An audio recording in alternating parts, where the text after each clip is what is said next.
శ్రీ గురుభ్యో నమః. ఓం శ్రీ మాత్రే నమః. ఈటీవీ ప్రేక్షకులకి నమస్కారం. శుభమస్తు కార్యక్రమానికి స్వాగతం. శుభమస్తు కార్యక్రమంలోని గ్రహఫలం అంశంలో ద్వాదశ రాసుల వారి శుభ అశుభ ఫలితాలు, ద్వాదశ రాసుల వారు ఎటువంటి పరిహారాలను పాటించాలి, అలాగే ఈరోజు జ్యేష్ఠ పౌర్ణమి. జ్యేష్ఠ పౌర్ణమినే ఏరువాక పౌర్ణమి అని అంటారు. ఈరోజు రైతులు వారి పొలం పనులు మొదలు పెడతారు. ఏరువాక పౌర్ణమి నాడు ఎటువంటి నియమాలను పాటించాలి, ఏరువాక ప్రత్యేకత ఏమిటి, విశిష్టత ఏమిటి అనే విషయాన్ని శ్రీరస్తు అనే అంశంలో తెలుసుకుందాం. ముందుగా నేటి పంచాంగం. స్వస్తి శ్రీ చాంద్రమాన శ్రీ విశ్వావసు నామ సంవత్సరం, ఉత్తరాయణం, గ్రీష్మ ఋతువు, జ్యేష్ఠమాసం. ఈరోజు తిథి జ్యేష్ఠ పౌర్ణమి, మధ్యాహ్నం 12:22 వరకు. నక్షత్రం జ్యేష్ఠ, రాత్రి 7:50 వరకు. రాహుకాలం మధ్యాహ్నం 12 గంటల నుంచి 1:30 వరకు. ఇక ఈనాటి గ్రహస్థితి ఏ విధంగా ఉందో పరిశీలిద్దాం. శుక్రుడు మేషంలో సంచారము, రవి వృషభంలోను, బుధ గురువులు మిథునంలోను, కుజుడు కేతువు సింహంలోను, రాహువు కుంభంలోను, శని మీనంలోనూ సంచరిస్తున్నారు. ఈ గ్రహస్థితి ఆధారంగా ద్వాదశ రాసుల వారి ఫలితాలు ఏ విధంగా ఉన్నాయో పరిశీలిద్దాం. ముందుగా మేషరాశి.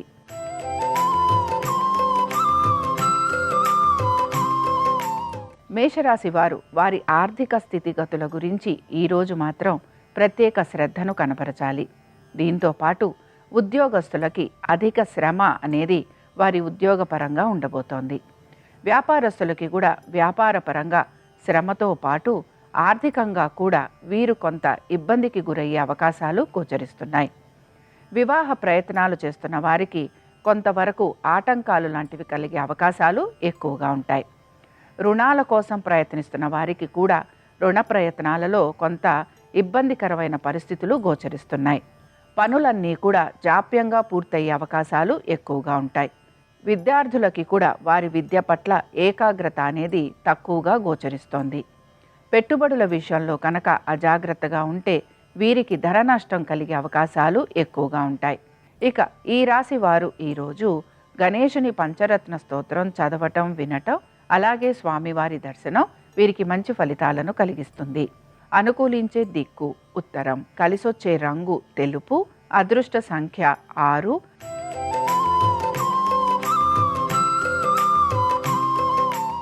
వృషభ రాశి వారి ఫలితాలను గనక పరిశీలించినట్లయితే వృషభ రాశి ఉద్యోగస్తులకి ఈరోజు సానుకూలమైన పరిస్థితులు గోచరిస్తున్నాయి. దీంతో పాటుగా ఆర్థిక పురోగతి కూడా వీరికి సూచిస్తోంది. వ్యాపారస్తులకి కూడా వ్యాపారపరంగా చక్కటి అనుకూలమైన స్థితిగతులు గోచరిస్తున్నాయి. భాగస్వామ్యంలో ఉన్న వారికి వ్యాపారాభివృద్ధితో పాటు ఆర్థిక పురోగతి కూడా సూచిస్తోంది. దీంతో పాటు విద్యార్థులకి కూడా ప్రతి విషయంలోనూ సానుకూలత అనేది గోచరిస్తోంది. ఇక మీ సంతానానికి సంబంధించి విద్య, ఉద్యోగ, వ్యాపారాలు, అలాగే ఆర్థిక స్థితిగతులలో మంచి అనుకూలమైన స్థితిగతులు గోచరిస్తున్నాయి. అనుకున్న విధంగా పనులన్నీ పూర్తి కావటంతో పాటు ఎప్పటి నుంచో ఆగిపోయిన పనులు ఏవైతే ఉన్నాయో అవి కూడా మీకు ముందుకు సాగే అవకాశాలు గోచరిస్తున్నాయి. పెట్టుబడుల విషయంలో ముఖ్యంగా షేర్ మార్కెట్లు కానీ, ట్రేడింగ్ కానీ, స్పెక్యులేషన్ కానీ వీటిల్లో మీకు ఆర్థిక పురోగతి సూచిస్తోంది. ఇక కుటుంబ సభ్యులు అలాగే శ్రేయోభిలాషుల ఒక సలహాలు, సూచనలు పాటించటం వలన మీకు ఆర్థిక అభివృద్ధి గోచరిస్తోంది. ఇక ఈ రాశి వారు ఈరోజు లలితా సహస్రనామాలు చదవటం, వినటం, అలాగే అమ్మవారి దర్శనం వీరికి మంచి ఫలితాలను కలిగిస్తుంది. అనుకూలించే దిక్కు వాయువ్యం, కలిసొచ్చే రంగు ఎరుపు, అదృష్ట సంఖ్య 2.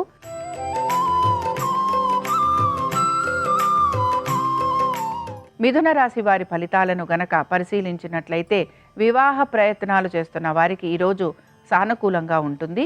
దీంతో పాటు మీ యొక్క కుటుంబ సభ్యుల ఒక విద్య, ఉద్యోగ, వ్యాపారాలు, ఆర్థిక స్థితిగతులలో చక్కటి మార్పులు గోచరిస్తున్నాయి. నూతన వస్తు వాహనాలు ఏర్పడే అవకాశాలు కూడా ఈ రాశి వారికి గోచరిస్తూ ఉంటాయి. దీంతో పాటు మీరు గనక నూతన గృహం కోసం ప్రయత్నం చేస్తూ ఉంటే ఆ విషయాలలో కూడా మీకు అనుకూలమైన స్థితిగతులు కనపడుతూ ఉంటాయి. ముఖ్యంగా మీరు గనక స్థిరాస్తులకి సంబంధించి ఎటువంటి మార్పులు, చేర్పులు చేయాలనుకున్నా, లేకపోతే స్థిరాస్తులకి సంబంధించి ఆదాయ మార్గాల గురించి మీరు పెంచుకోవాలనుకుంటున్నా వీటిల్లో మీకు మంచి మార్పులు అనేవి కనపడుతూ ఉంటాయి. విద్యార్థులకి వారు ఆశించిన విధంగా, వారికి తగిన విధంగా మంచి మార్పులు అనేవి గోచరిస్తున్నాయి. దీంతో పాటు మీ సంతానానికి చక్కటి అభివృద్ధి కూడా గోచరిస్తోంది. పెట్టుబడుల విషయంలో ముఖ్యంగా షేర్ మార్కెట్లు, ట్రేడింగు, స్పెక్యులేషన్లు, వీటిల్లో మీకు అనేక విషయాల్లో మంచి మార్పులు అనేవి కనపడుతూ ఉంటాయి. ఈ రాశి వారు ఈరోజు శ్రీ సూక్తం చదవటం, వినటం, అలాగే అమ్మవారి దర్శనం వీరికి మంచి ఫలితాలను కలిగిస్తుంది. అనుకూలించే దిక్కు నైరుతి, కలిసొచ్చే రంగు నలుపు, అదృష్ట సంఖ్య 8.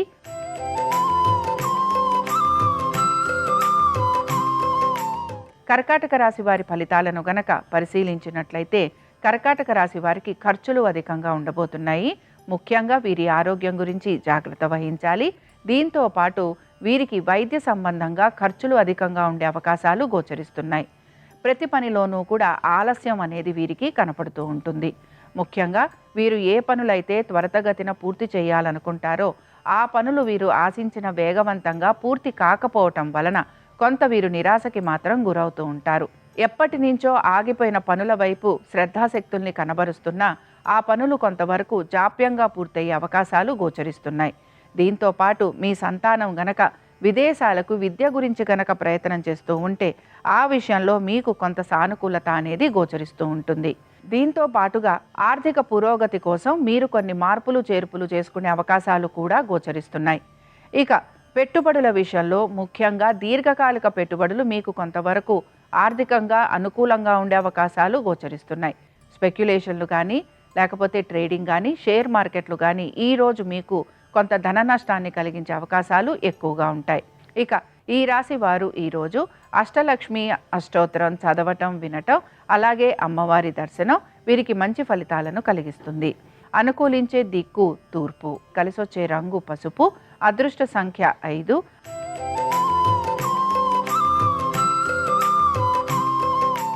సింహరాశి వారి ఫలితాలను గనక పరిశీలించినట్లయితే సింహరాశి వారికి ఆర్థిక పురోగతి అనేది సూచిస్తోంది.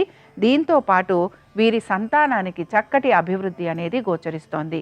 ముఖ్యంగా మీ సంతానానికి సంబంధించి విద్య, ఉద్యోగ, వ్యాపారాలు, ఆర్థిక స్థితిగతులు, అలాగే వారికి మీరు గనక వివాహ ప్రయత్నాలు లాంటివి చేస్తూ ఉంటే అందులో మీకు మంచి అనుకూలమైన స్థితిగతులు గోచరిస్తూ ఉంటాయి. పెట్టుబడుల విషయంలో మీరు ఆశించిన విధంగా ఆర్థిక పురోగతి అనేది సూచిస్తోంది. దీంతో పాటుగా మీరు స్పెక్యులేషన్లు చేసినా, ట్రేడింగ్ చేసినా, షేర్ మార్కెట్లలో పెట్టుబడులు లాంటివి పెట్టినా కూడా మీకు అనుకూలమైన స్థితిగతులే గోచరిస్తున్నాయి. బంధువర్గీయుల యొక్క సహాయము, అలాగే వారి సలహాలు మీరు పాటించే అవకాశాలు ఎక్కువగా ఉంటాయి. కుటుంబ సభ్యుల ఒక శ్రేయస్సు కోసం మీరు ఎక్కువగా పాటుపడుతూ ఉంటారు. అలాగే మీకు సకాలంలో మీ కుటుంబ సభ్యుల ఒక సహాయ సహకారాలు కూడా అందుతూ వస్తాయి. ఇక దీంతో పాటు వ్యాపారస్తులకి వ్యాపారపరంగా మార్పులు లాంటివి ఉండే అవకాశాలు ఎక్కువగా ఉంటాయి. వీరికి కొంత ధన నష్టం లాంటిది కలిగే అవకాశాలు కూడా గోచరిస్తున్నాయి. ఈ రాశికి చెందిన వారు ఈరోజు గణేశుని అష్టోత్తరం చదవటం, వినటం, అలాగే స్వామివారి దర్శనం వీరికి మంచి ఫలితాలను కలిగిస్తుంది. అనుకూలించే దిక్కు నైరుతి, కలిసొచ్చే రంగు ఆకుపచ్చ, అదృష్ట సంఖ్య 5.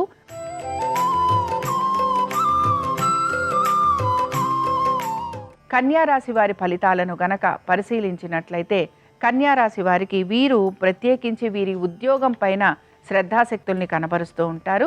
దీంతో పాటు అనుకున్న విధంగా పనులు పూర్తి చేసే ప్రయత్నం కూడా వీరు కొనసాగిస్తూ ఉంటారు. మీరు గనక నూతన వస్తు వాహనాల కోసం ప్రయత్నిస్తున్నా, లేకపోతే నూతన గృహం కోసం ప్రయత్నిస్తున్నా ఈరోజు మీకు సానుకూలంగా ఉంటుంది. దీంతో పాటు ఉద్యోగస్తులకి ఆశించిన విధంగా చక్కటి మార్పులు గోచరిస్తున్నాయి. ముఖ్యంగా ఆర్థికంగా వీరికి అనుకూలత, అలాగే దీంతో పాటు ఉద్యోగంలో కూడా వీరు ఆశించిన విధంగా మంచి మార్పులు ఉండటం, అలాగే దీనిలో ప్రగతి ఉండే అవకాశాలు ఎక్కువగా ఉంటాయి. వివాహ ప్రయత్నాలు చేస్తున్న వారికి కూడా సానుకూలమైన పరిస్థితులు గోచరిస్తున్నాయి. మీ జీవిత భాగస్వామికి విద్య, ఉద్యోగ, వ్యాపారాలలో, ఆర్థిక స్థితిగతులలో చక్కటి మార్పులు ఉండటం వలన ఈ రాశి వారు ఈ రోజు అంతా కూడా ఆనందంగా గడిపే అవకాశాలు ఎక్కువగా ఉంటాయి. ఈ రాశికి చెందిన వారు ఈరోజు రాజరాజేశ్వరి అష్టకం చదవటం, వినటం, అలాగే అమ్మవారి దర్శనం వీరికి మంచి ఫలితాలను కలిగిస్తుంది. అనుకూలించే దిక్కు ఈశాన్యం, కలిసొచ్చే రంగు పసుపు, అదృష్ట సంఖ్య 7.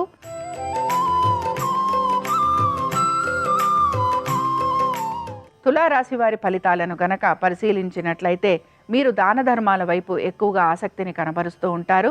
అలాగే దైవ దర్శనం చేసుకోవడానికి ఎక్కువగా ఆసక్తిని చూపిస్తూ ఉంటారు. అలాగే దాన ధర్మాలు చేయటం, తీర్థయాత్రలకు వెళ్ళే అవకాశాలు కూడా గోచరిస్తున్నాయి. కొంతవరకు ఈరోజు మీకు అదృష్టం అనేది వరిస్తుందని చెప్పుకోవచ్చు. ఆర్థిక పురోగతితో పాటుగా ఆశించిన విధంగా ఫలితాలుండే అవకాశాలు ఎక్కువగా ఉంటాయి. దీంతో పాటుగా మీ ఆర్థిక లావాదేవీల గురించి కూడా మీరు మార్పులు చేర్పులు చేసుకుంటూ ముందుకు వెళుతూ ఉంటారు. శత్రువులపైన విజయాన్ని సాధించే అవకాశాలు ఎక్కువగా ఉంటాయి. సంతానానికి సంబంధించి మంచి పురోగతి అనేది సూచిస్తోంది. మీ సంతానం గనక విదేశాలకు విద్య గురించి గనక ప్రయత్నం చేస్తూ ఉంటే ఆ విషయంలో మీకు అనుకూలత అనేది కనపడుతుంది. ఇక ఉద్యోగస్తులకి ఉద్యోగపరంగా పెద్దగా మార్పులు అనేవి కనిపించటం లేదు. వ్యాపారస్తులకి కూడా వ్యాపార పరంగా మార్పులు అనేవి గోచరించటం లేదు. ఇక ఈ రాశి వారు ఈరోజు లక్ష్మీ నరసింహస్వామి వారి కరావలంబ స్తోత్రం చదవటం, వినటం, అలాగే స్వామివారి దర్శనం వీరికి మంచి ఫలితాలను కలిగిస్తుంది. అనుకూలించే దిక్కు నైరుతి, కలిసొచ్చే రంగు నీలము, అదృష్ట సంఖ్య 8.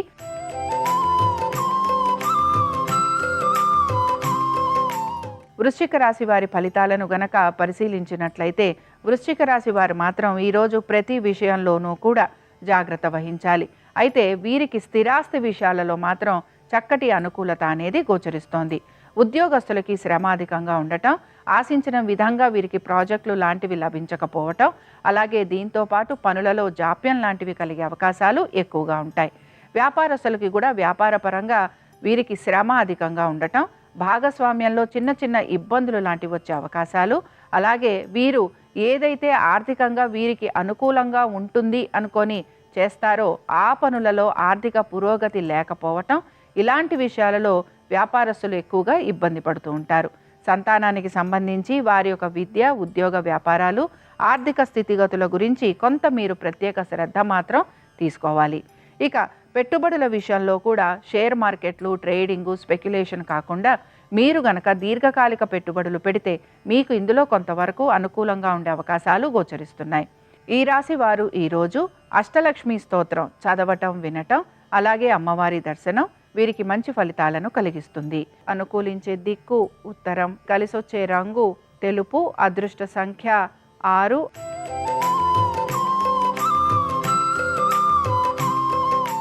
ధనురాశి వారి ఫలితాలను గనక పరిశీలించినట్లయితే ధనురాశి వారు మాత్రం ఈరోజు ఉద్యోగస్తులకి శ్రమ అధికంగా ఉంటుంది. దీంతో పాటుగా వివాహ ప్రయత్నాలు చేస్తున్న వారికి మాత్రం కొంత నిరాశ ఎదురయ్యే అవకాశాలు గోచరిస్తున్నాయి. అయితే భాగస్వామ్యంలో ఉన్న వారికి మంచి అనుకూలమైన స్థితిగతులు ఉండటం, అలాగే వీరికి వ్యాపార పరంగా కూడా అభివృద్ధి ఉండటం, అయితే వ్యాపార సంబంధంగా వీరికి ప్రయాణాలు లాంటివి ఉండే అవకాశాలు ఎక్కువగా ఉంటాయి. దాన ధర్మాలు చేయటం, తీర్థయాత్రలకు వెళ్ళటం, దైవ దర్శనం చేసుకోవటం, ఇలాంటి వాటిపైన మీరు శ్రద్ధాశక్తుల్ని కనబరుస్తూ ఉంటారు. స్పెక్యులేషన్ కానీ, ట్రేడింగ్ కానీ, షేర్ మార్కెట్ల జోలికి వెళ్లకుండా దీర్ఘకాలిక పెట్టుబడులు, మ్యూచువల్ ఫండ్స్ వీటిల్లో మీకు మంచి ఆర్థిక పురోగతి కూడా కనపడుతూ ఉంటుంది. ఇక ముఖ్యంగా మీ యొక్క జీవిత భాగస్వామి విద్య, ఉద్యోగ, వ్యాపారాలలో అనుకూలత ఉన్నా వీరికి చిన్న చిన్న అనారోగ్య సమస్యలు లాంటివి ఉండే అవకాశాలు ఎక్కువగా ఉంటాయి. కుటుంబ సభ్యుల శ్రేయస్సు కోసం ఎక్కువగా పాటుపడుతూ ఉంటారని చెప్పుకోవచ్చు. ఈ రాశి వారు ఈరోజు మహాలక్ష్మీదేవి యొక్క కవచం చదవటం, వినటం, అలాగే అమ్మవారి దర్శనం వీరికి మంచి ఫలితాలను కలిగిస్తుంది. కలిసొచ్చే రంగు నలుపు, అదృష్ట సంఖ్య 9, అనుకూలించే దిక్కు దక్షిణం.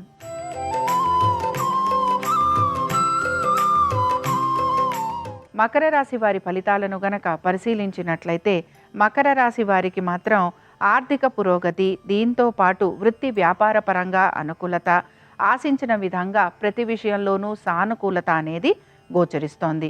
ముఖ్యంగా మీరు కనుక మీ పాత బకాయిలు తీర్చాలనుకుంటున్నా, లేకపోతే పాత రుణాలు తీర్చాలనుకుంటున్నా ఈరోజు మీకు సానుకూలంగా ఉంటుంది. దీంతో పాటు శత్రువులపైన విజయాన్ని సాధిస్తారని చెప్పుకోవచ్చు. కోర్టు విషయాలు ఏవైతే ఉన్నాయో ఇవి అనుకూలంగా మారే అవకాశాలు ఎక్కువగా ఉంటాయి.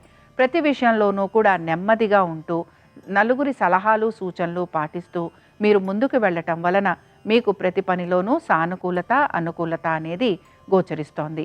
సంతానానికి సంబంధించి వారి విద్య, ఉద్యోగ, వ్యాపారాలు, ఆర్థిక స్థితిగతులు, అలాగే వారికి సంబంధించి వివాహ ప్రయత్నాలు లాంటివి కనుక చేస్తూ ఉంటే ఆ విషయాలలో కూడా ఈరోజు అనుకూలమైన స్థితిగతులు గోచరిస్తున్నాయి. ఈ రాశి వారు ఈరోజు శ్రీ సూక్తం చదవటం, వినటం, అలాగే అమ్మవారి దర్శనం వీరికి మంచి ఫలితాలను కలిగిస్తుంది. అనుకూలించే దిక్కు ఆగ్నేయం, కలిసొచ్చే రంగు ఆకుపచ్చ, అదృష్ట సంఖ్య 4.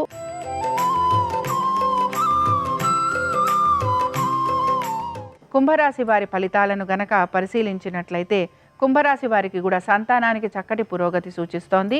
పెట్టుబడుల విషయంలోనూ, అలాగే ముఖ్యంగా దీర్ఘకాలిక పెట్టుబడులు, స్పెక్యులేషన్లు, ట్రేడింగు, అలాగే వీటన్నిటిలో కూడా మీకు అనుకూలమైన స్థితిగతులు గోచరిస్తున్నాయి.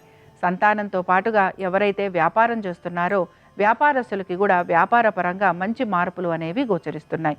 ఆర్థిక పురోగతి అనేది సూచిస్తోంది.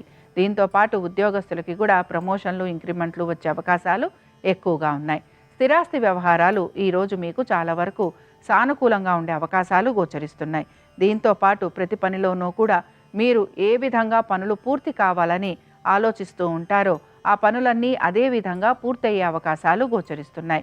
మీ శ్రమకి తగిన ఫలితం లభిస్తుందని కూడా ఈరోజు మనం చెప్పుకోవచ్చు. ఆరోగ్యం గురించి కొంత జాగ్రత్త వహించాలి. ఈ రాశికి చెందిన వారు ఈరోజు మంగళగౌరి అష్టోత్తరం చదవటం, వినటం, అలాగే అమ్మవారి దర్శనం వీరికి మంచి ఫలితాలను కలిగిస్తుంది. అనుకూలించే దిక్కు తూర్పు, కలిసొచ్చే రంగు ఎరుపు, అదృష్ట సంఖ్య 1.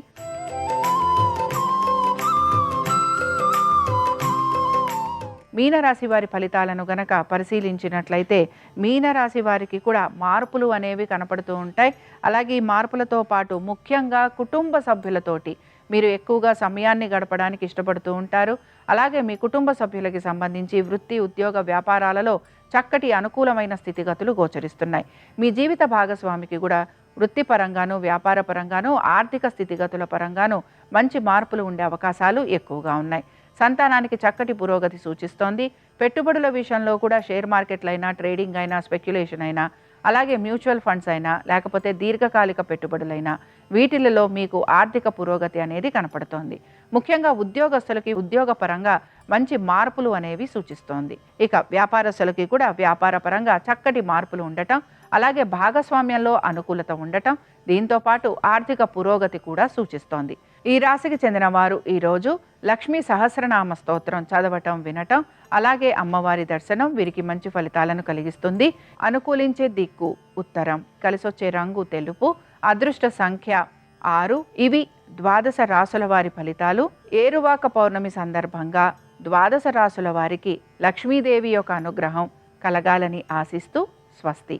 శ్రీరస్తు శుభమస్తు. ఈరోజు జ్యేష్ఠ పౌర్ణమి, దీన్ని ఏరువాక పౌర్ణమి అనే పేరుతో పిలుస్తారు. ఈరోజు వటసావిత్రి వ్రతం ఆచరిస్తారు. ఏరువాక పున్నమి సందర్భంగా ఈరోజు ఎద్దులను పూజించటం, ఎద్దులకు ఆహారం తినిపించటం, అలాగే వ్యవసాయదారులు దుక్కి దున్ని పొలం పనులు ప్రారంభించడం ద్వారా సమస్త శుభాలు చేకూరతాయి. అలాగే వటసావిత్రి వ్రతం సందర్భంగా మహిళామణులు మర్రి చెట్టు దగ్గరకు వెళ్ళి పసుపు కుంకుమలతో మర్రి చెట్టును పూజించి పసుపు దారాన్ని మర్రి చెట్టుకు చుట్టి ప్రదక్షిణలు చేయాలి. అలాగే ఏరువాక పున్నమి సందర్భంగా గొడుగు, పాదరక్షలు, నీటికుండ, విసనకర్ర వీటిలో ఏవి దానం చేసినా సమస్త సంపదలు కలుగుతాయని పురాణ వచనం. అలాగే తిలలు దానం చేస్తే అశ్వమేధ యాగం చేసిన విశేషమైన ఫలితం కలుగుతుంది.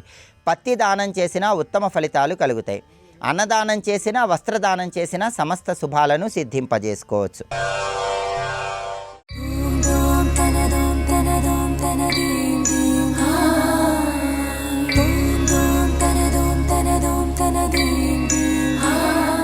ఈ కెరటం అన్నది సముద్ర మధ్యంలో లేదు, సముద్రం యొక్క ఒడ్డునే ఉంది.